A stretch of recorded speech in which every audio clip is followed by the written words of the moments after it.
प्रभाकर जी तन्हाई में सिर झुकाए आराम कुर्सी पर आंखें मूंदे लेटे हुए हैं। स्वास्थ्य कमजोर है आजकल उनका। अपनी विशाल कोठी को किराए पर दे रखा है उन्होंने। अकेली जान के लिए दो कमरे ही पर्याप्त हैं। बाकी में बच्चों का स्कूल चलता है। बच्चों के शोरगुल और अध्यापिकाओं की चकचक से अहाते में दिन भर चहल पहल रहती है। परंतु शाम के अंधेरे के साथ ही कोठी में एक गहरा सन्नाटा पसर जाता है। आम, जामुन, लीची, बेल और अमरूद के पेड़ बूथ के समान चुपचाप खड़े रहते हैं।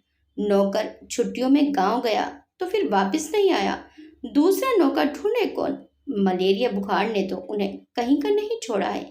एक गिलास पानी के लिए तरस गए हैं। वे इतनी विशाल कोठी के मालिक हैं, मगर तन्हा जिंदगी बिताने के लिए मजबूर हैं। जीवा की मांग है कि कोई चटपटा व्यंजन खाए, मगर बनाए कौन? अपने हाथों से कभी कुछ खास बनाया नहीं। नौकर था तो जो कच्चा पक्का बनाकर सामने रख देता, वे उसे किसी तरह गले के नीचे उतार लेते थे। बाजार जाने की ताकत नहीं थी। स्कूल में गर्मी की छुट्टियां चल रही हैं। रात में चौकीदार पहरा दे जाता है। पास पड़ोसी इस इलाके में सभी कोठे वाले ही हैं। किसी के घर क्या हो रहा है किसी को कोई मतलब नहीं। आज अगर वे इस तरह अपार धन संपदा रहते हुए भी भूखे प्यासे मर जाएं तो किसी को कुछ पता भी नहीं चलेगा। उनका मन भर आया। डॉक्टर बेटा 7 समुंदर पार अपना करियर बनाने गया है। उसे बूढ़े माँ बाप की कोई परवाह नहीं। पत्नी की मृत्यु के बाद उन्होंने कितनी तकलीफ और यत्न से बच्चों को पाला है, वही जानते हैं। कभी भूल कर भी दूसरी शादी का नाम नहीं लिया। सौतेली माँ के किस्से सुन चुके हैं। बेटी साल 6 महीने में 1-2 दिन के लिए आ जाती है। बाबूजी, आप मेरे साथ चलकर रहिए, बेटी पूजा बड़े आग्रह से कहती। क्यों, मुझे यहाँ क्या कमी है? वे फीकी हंसी हंसते। कमी तो कुछ नहीं बाबूजी, आप बेटी के पास नहीं रहना चाहते तो भैया के पास अमेरिका ही चले जाइए। बेटी की बातों पर वे आकाश की ओर देखने लगते। अपनी धरती, पुश्तैनी मकान, व्यापार, यहाँ तेरी अम्मा की यादें बसी हुई हैं। इन्हें छोड़कर 7 समुंदर पार कैसे चला जाऊं? यही मेरा बचपन और जवानी गुजरी है। देखना, एक दिन तेरा डॉक्टर भाई परिचय भी वापस अपनी धरती पर अवश्य आएगा। वे भविष्य के रंगीन सपने देखने लगते। फाटक खुलने की आवाज पर वे चौंक उठे। दिवा सपन की कड़ियां बिखर गई। कौन हो सकता है इस समय? चौकीदार था, साथ में पद्मा थी। अरे पद्मा, आओ। प्रभाकर जी का चेहरा खिल उठा।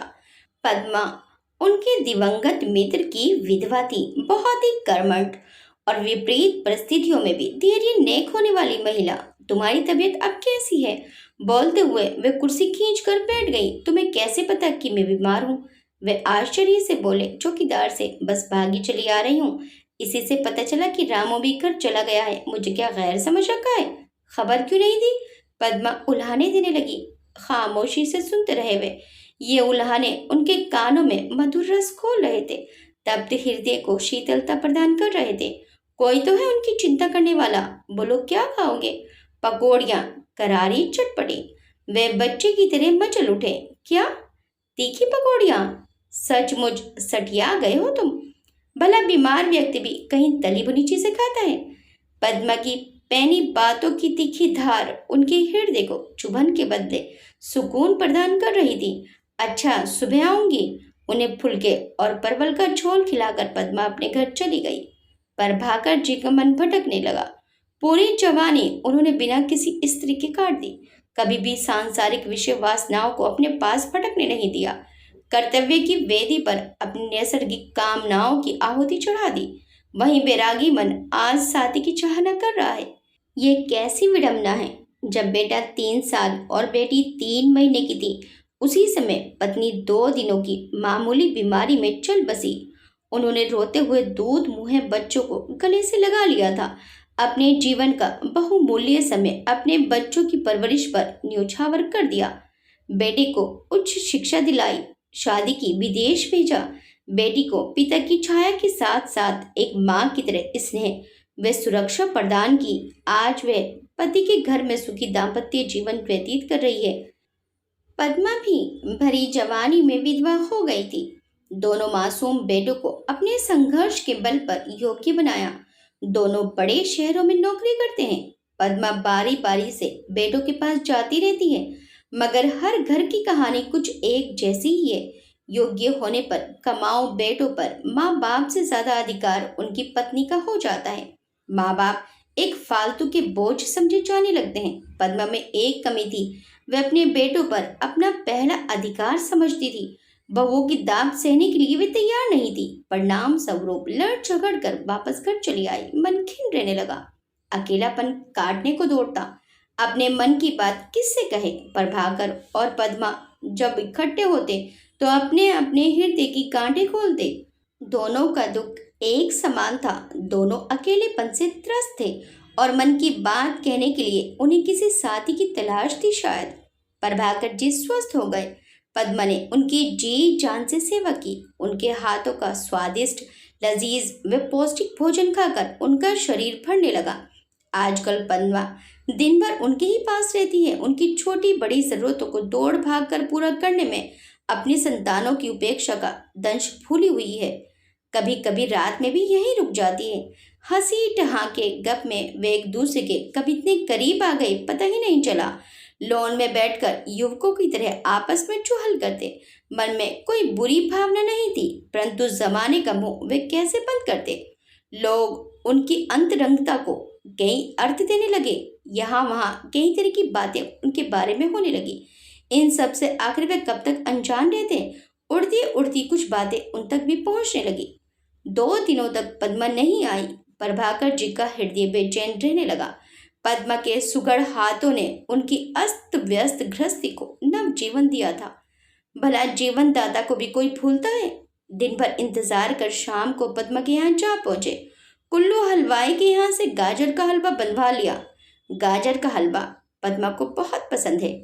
गलियों में अंधेरा अपना साया फैलाने लगा था। न रोशनी न बत्ती। दरवाजा अंदर से बंद था। ठकठकाने पर पद्मा ने ही दरवाजा खोला। आइए, जैसे वे उनका ही इंतजार कर रही थी। पद्मा की सूजी हुई आंखें देखकर प्रभाकर ठगे से रह गए। क्या बात है, खैरियत तो है? कोई जवाब ना पाकर प्रभाकर अधीर हो उठे। अपनी जगह से उठकर पद्मा ने आंसुओं से लबरेज चेहरा उठाया। तकी के नीचे से पद्मा ने एक अंतर्देशीय पत्र निकालकर प्रभाकर के हाथों में पकड़ा दिया। कोट की ऊपरी जेब से ऐनक निकालकर वे पत्र पढ़ने लगे। पत्र पढ़ते पढ़ते वे गंभीर हो उठे। ओह, इस विषय पर तो हमने सोचा ही नहीं था। ये तो हम दोनों पर एक लांछन है। यह चरित्र हनन का एक घिनौना आरोप है अपनी ही संतानों द्वारा। उनका चेहरा तमतमा उठा। उठकर बाहर की ओर चल पड़े। तुम तो चले जा रहे हो, मेरे लिए कुछ सोचा है? मुझे उन्हें अपनी संतान कहते हुए भी शर्म आ रही है। पद्मा बिलक बिलक कर रोने लगी। प्रभाकर के बढ़ते कदम रुक गए। वापस कुर्सी पर जा बैठे। कोई रास्ता नहीं सूझ रहा था। क्या किया जाए? जब तुम्हारे बेटों को हमारे मिलने जुलने में आपत्ति है, इसका वे गलत अर्थ लगाते हैं, तो हमारा एक दूसरे से दूर रहना ही बेहतर है। अब बुढ़ापे में मिट्टी पलीत करानी है क्या? उन्हें अपनी ही आवाज काफी दूर से आती हुई महसूस हुई। पिछले 1 सप्ताह से वे पद्मा से नहीं मिल रहे हैं। तबीयत फिर खराब होने लगी है। डॉक्टर ने पूर्ण आराम की सलाह दी है। शरीर को तो आराम उन्होंने दे दिया है, पर भटकते मन को कैसे विश्राम मिले? पद्मा के दोनों बेटों की वैसे तो आपस में बिल्कुल नहीं पड़ती है, मगर अपनी माँ के गैर मर्द से मेलजोल पर वे एक मत हो आपत्ति प्रकट करने लगे थे। पता नहीं उनके किस शुभचिंतक ने प्रभाकर जी वे पद्मा जी के घनिष्ठ संबंध की खबर उन तक पहुंचा दी थी। प्रभाकर जी का रोम रोम पद्मा जी को पुकार रहा था। जवानी उन्होंने दायित्व निर्वाह की भाग दौड़ में गुजार दी थी, परंतु बुढ़ापे का अकेलापन उन्हें काटने दौड़ता था। यह सोच सोच कर वे विक्षिप्त से हो जाते। कोई तो हम सफर हो जो उनके सुख दुख में उनका साथ दे, जिससे वे मन की बातें कर सके, जिस पर पूरी तरह से निर्भर हो सके। तभी डाकिये ने आवाज लगाई, चिट्ठी। डाकिये के हाथ में विदेशी लिफाफा देखकर वे पुलकित हो उठे, जैसे चिट्ठी के स्थान पर स्वयं उनका बेटा परिचय खड़ा हो। सच, चिट्ठी में आधी मुलाकात हो जाती है। परिचय ने लिखा है, वह अगले 5 वर्षों तक स्वदेश नहीं आ सकता, क्योंकि उसने जिस नई कंपनी में ज्वाइन किया है उसके समझौते में एक शर्त यह भी है, प्रभाकर जी की आंखों के सामने अंधेरा छा गया। उनकी खुशी काफूर हो गई। वे 5 वर्ष कैसे काटेंगे? सिर्फ यादों के सहारे? क्या पता वे 5 वर्षों के बाद भी भारत आएगा या नहीं। स्वास्थ्य गिरता जा रहा है। कल किसने देखा है वादों और सपनों के द्वारा किसी काठ की मूर्त को बहलाया जा सकता है, हाड़ मांस से बने प्राणी को नहीं। उसकी प्रतिदिन की जरूरतें हैं, मन और शरीर की ख्वाहिशें हैं। आज तक उन्होंने हमेशा अपनी भावनाओं पर विजय पाई है, मगर अब लगता है कि थके हुए तन मन की आकांक्षाओं को यूं को चलना आसान नहीं होगा। बेटी ने खबर भिजवाई है, उसके पति 6 महीने के प्रशिक्षण के लिए दिल्ली जा रहे हैं। वे भी साथ जा रही है। वहां से लौटकर वे पिता से मिलने आएगी। बाहरी दुनिया, बेटा और बेटी सभी अपनी अपनी बुलंदियों के शिखर चूमने की होड़ में हैं। बीमार और अकेले पिता के लिए किसी के पास समय नहीं है। एक हमदर्द पद्मा थी, उसे भी उसके बेटों ने अपने कुलसित विचारों की लक्ष्मण रेखा में कैद कर लिया। ये दुनिया ही मतलबी है। यहाँ संबंध सिर्फ स्वार्थ की बुनियाद पर विकसित होते हैं। उनका मन खिन्न हो उठा। प्रभाकर, कहाँ हो भाई? अपने बाल सखा गिरधर की आवाज पहचानने में उन्हें भला क्या देर लगती। आओ आओ, कैसे आना हुआ? बिटिया की शादी के सिलसिले में आया था, सोचा तुमसे भी मिलता चलूं। गिरिधर जी का जोरदार ठहाका गूंज उठा।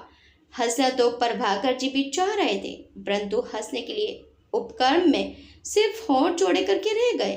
गिरिधर की अनुभवी नजरों ने भांप लिया, दाल में जरूर कुछ काला है। शुरू में तो प्रभाकर जी टालते रहे, पर धीरे धीरे मन की परतें खुलने लगी।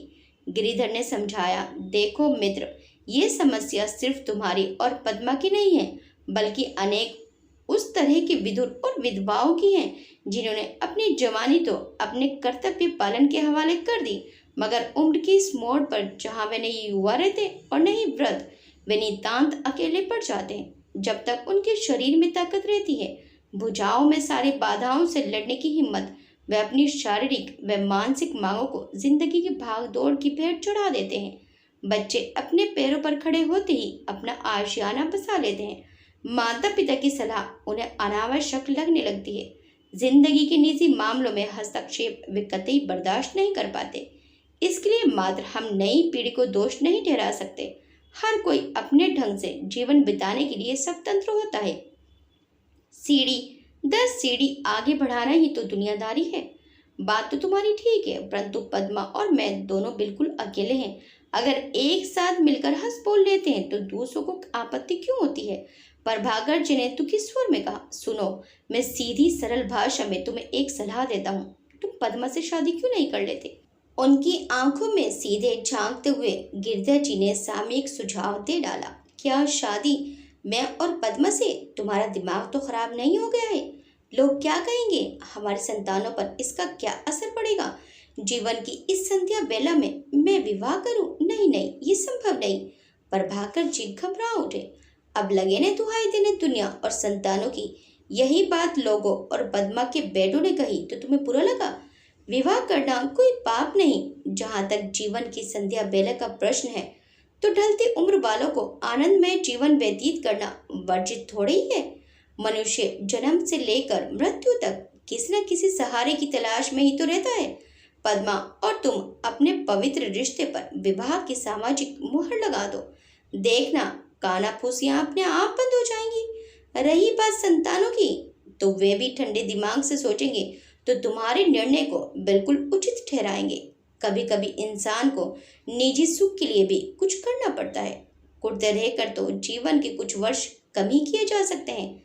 स्वाभाविक जीवन यापन के लिए यह महत्वपूर्ण निर्णय लेकर तुम और पद्मा समाज में एक अनुपम और प्रेरक उदाहरण प्रस्तुत करो। गिरधर जी प्रभाकर जी को समझाते हुए बोले, क्या पद्मा मान जाएगी?